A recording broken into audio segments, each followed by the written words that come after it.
सफ़र ये ज़िंदगी का सफ़र। कितना कुछ होता है इसमें जानने को, समझने को, लेकिन हम इंसान ज़िंदगी के इस दौड़ भाग में नोटिस ही नहीं कर पाते इसे।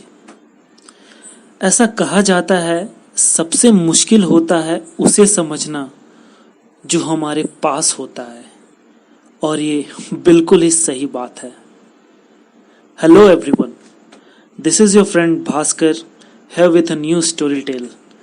और ये कहानी बिल्कुल ही रियल इंसिडेंट पे है और ये मुझ पे आप बीती है। सो here we go। बहुत ही करीब है ये मेरे। इस कहानी का टाइटल है काशी। तो आइए सुनते हैं। सुबह के करीब 10:30 बज रहे थे। सिकंदराबाद से इलाहाबाद को जाने वाली ट्रेन दानापुर एक्सप्रेस स्टेशन से खुलती है। मैं इंडियन आर्मी के एसएसबी इंटरव्यू के लिए इलाहाबाद सिलेक्शन बोर्ड जा रहा था। आर्मी ऑफिसर बनने की ख्वाहिश बचपन से ही थी। It was my dream. मैं हैदराबाद एमएनसी में जॉब कर रहा था और अभी भी कर रहा हूँ। शायद कहीं ना कहीं इन 2 सालों में मैं इस रोबोटिक लाइफ, ये फॉर्मल सी जिंदगी से बहुत ही बोर हो गया था और ऐसा लगता था जैसे लाइफ में अब कुछ है ही नहीं। क्योंकि मेरी टिकट कंफर्म नहीं थी, वेटिंग में थी, तो मैंने कैसे भी करके एक बोगी में उसी भीड़ के बीच में जगह बनाई और वहीं लोअर सीट में अपना सामान एडजस्ट करके वहीं बैठ गया। ट्रेन पूरा सामान खचाखच भरा हुआ था। जो लोग गांव से शहर दूर काम करने आए थे वो वापस घर जा रहे थे और उन लोगों ने अपने साथ बहुत सारे सामान लेके जा रहे थे, जैसे कि बहुत बड़े बड़े टीने के ड्रम्स, फर्नीचर और गैस स्टोव। उन्हीं के बीच में एक अधेड़ उम्र का आदमी ऊपर वाली सीट पे बैठ के तंबाकू रगड़ रहा था। कुछ लोग चाय पी रहे थे, कुछ लोग अपने मोबाइल पे लगे हुए थे, कुछ लोग सो रहे थे और कुछ लोग खिड़की से बाहर देख रहे थे। खिड़की से मानो सब कुछ पीछे छूटते जा रहा हो।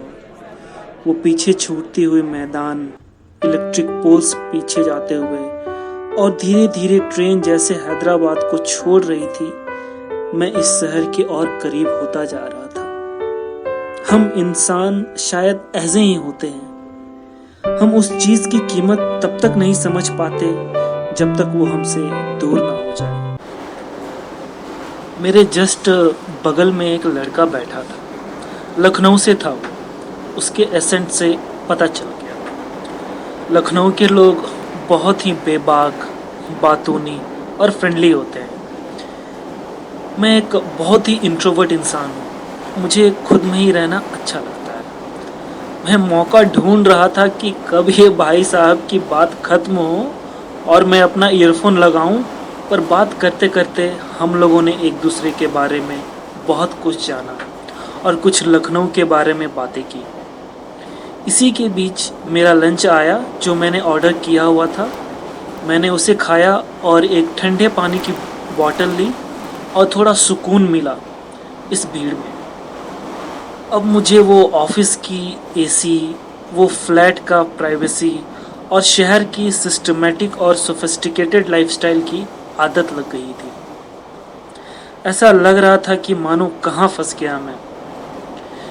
मेरे सामने वाली सीट पर 2 लेडीज बैठी हुई थी। उनमें से एक लेडी की उम्र करीब 45 इयर्स की थी और दूसरी जो लेडी थी उनकी उम्र करीबन 60s में ही होगी। उन दोनों लोगों ने सफ़ेद कलर की साड़ी पहन रखी हुई थी और काफ़ी पुरानी थी, जैसे येलोइश वाइट होती है ना, बिल्कुल वैसे ही। थोड़े टाइम के बाद मैंने देखा कि वो दोनों मुझे देख रहे थे और वापस अपने आप में तेलुगु में कुछ बातें कर रहे थे। बड़ा ही ऑकवर्ड लगता है नहीं, जब आपको कोई ऐसा अनजान आदमी देखे और आपस में कुछ बातें करने लगे।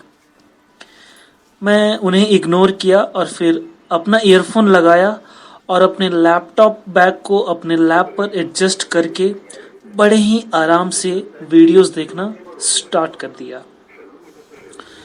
तभी वो मेरे सामने वाले जो बुजुर्ग महिला थी, उन्होंने उस लखनऊ वाले लड़के को ऊपर से उनका झोला उतारने को कहा और फिर मुझे उन्होंने अपना पैर हटाने को कहा, क्योंकि मेरे नीचे उन्होंने अपना एक लगेज रखा हुआ था और वो उन्हें निकालना था।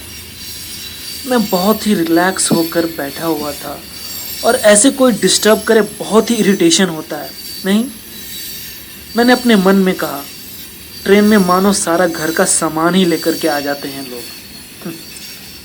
उन लोगों ने फिर अपना बैग निकाला, उसमें खाने का थैला था। उसमें से उन लोगों ने एक फार्मेसी का एक जो बॉक्स रहता है बड़ा सा ना, वैसा उन लोगों ने निकाला और आज भी मुझे याद है उस बॉक्स ट्रांसपेरेंट जो था उस पर लिखा हुआ था कॉम्बी फ्लैम। उसको उन लोगों ने पानी से धोया और उसमें फिर राइस और कर्ड रख करके खाना शुरू कर दिया। ये देखकर मुझे बहुत ही अनहाइजेनिक वाली फीलिंग आई। खाते खाते वो लोग मुझे बार बार देख रहे थे और राजशेखर ये नाम बोल रहे थे और एक दूसरे में कुछ तेलुगु में बातें कर रहे थे। फिर वो जो लेडी थी, उन्होंने उस लखनऊ वाले लड़के को कुछ कहा तेलुगु में।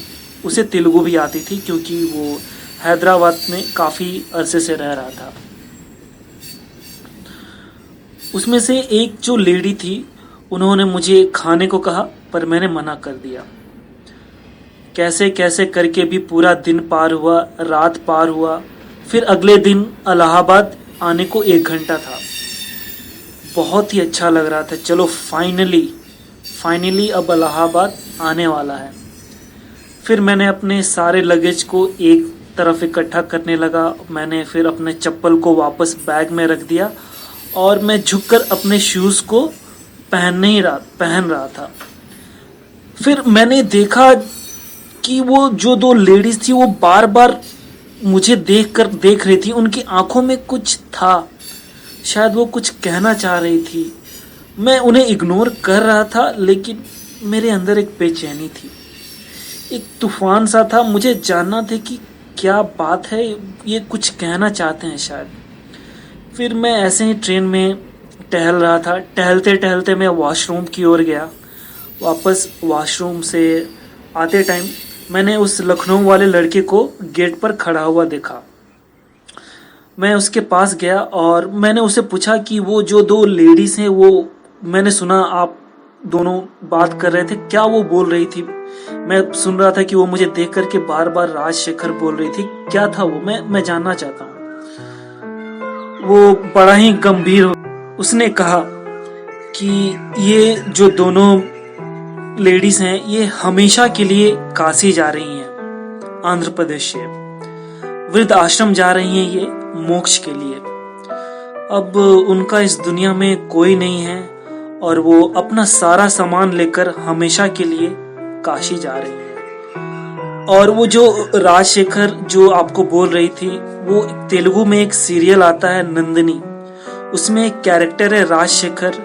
उसकी दाढ़ी है और वो बिल्कुल आपके ही जैसे लगता है और आपका चेहरा इनके बेटे से भी थोड़ा बहुत मिलता है, इसलिए वो आपको बार बार देख रही थी।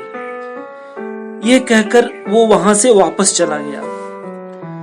जब मैंने ये बात सुनी, मैं बिल्कुल ही शॉक्ड रह गया। बिल्कुल सन्नाटा था मेरे अंदर। मोक्ष यानी आपको काशी में तब तक रहना है जब तक आपकी मृत्यु ना हो जाए, मृत्यु की तलाश में। ये लोग सही में अपना सारा सामान, सारा घर लेकर हमेशा के लिए जा रहे थे। मुझे अपने आप में बहुत गिल्ट आ रही थी। मुझे अपने आप पे घृणा आ रही थी कि मैं कितना गलत था, मैंने कितना गलत बिहेव किया। मैं शर्म से अपनी नजरें झुकाए अंदर एक बोझ लिए हुए वापस सीट पर आ गया। वे दोनों लेडीज अब भी मुझे देखकर मुस्कुरा रही थी। मैं उनसे माफी मांगना चाहता था, उनसे बातें करना चाहता था और अफसोस इस बात का लग रहा था कि अब यह सफर खत्म होने को है। मैंने खुद को उनके सामने बहुत ही छोटा पाया। तभी वो लखनऊ वाला लड़का मेरे पास एक टिकट लेके आया और कहा कि भाई साहब, मैं तो आगे जा रहा हूँ पर इन्हें यहाँ से काशी जाना है। इनकी दूसरी ट्रेन इलाहाबाद से है काशी के लिए। क्या आप इनकी मदद कर देंगे? मैं अपना सर झुकाकर नीचे बैठा हुआ था। मैंने झट से वो टिकट लिया और उनका सामान सारा नीचे इलाहाबाद स्टेशन पे उतारा और उनको प्लेटफॉर्म पर ले गया जहां उनकी ट्रेन आनी थी। ट्रेन आने में कुछ मिनट बाकी थी। बहुत कुछ था मेरे अंदर कहने को, लेकिन मेरी भाषा उन्हें समझ नहीं आती थी और मैं उनके भाषा को समझ नहीं सकता। उस समय मुझे बहुत ही बुरा लगा कि काश मैं तेलुगु जानता।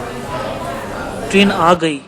मैंने उनका सामान उनके सीट के नीचे रख दिया और अब हम तीनों नीचे ट्रेन की हॉर्न का इंतजार कर रहे थे।